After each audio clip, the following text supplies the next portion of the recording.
అరే ఈ municipal tax ఏంది ఐశ్వర్య ఇట్లా వేరిపోయింది? వడ్డీ చూడు. నేను చెప్తే విన్నావా?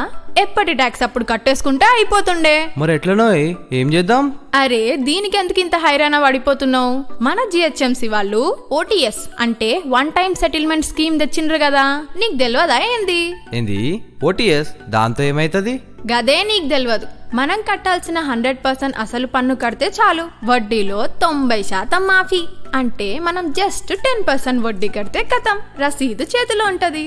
అరే నిజమా? అంటే మనకు పైసలు మిగులుతాయి అన్నమాట. థ్యాంక్స్ ఐశ్వర్య, నువ్వు నిజంగా నా ఐశ్వర్యానివే. అప్పుడే సంబరపడకు డియర్. ఆ మిగిలిన పైసలతో నాకు పట్టు చీర కొనియాలి, మా తమ్ముడి పెళ్లికి కట్టుకెళ్ళాలి. జల్దీ కట్టేయి, టైం లేదు.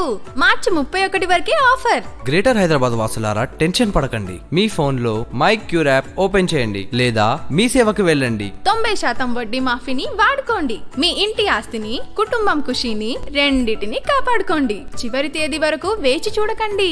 ఈ రోజే మీ బకాయిలు చెల్లించండి, నగరాభివృద్ధికి సహకరించండి. Commissioner GHMC.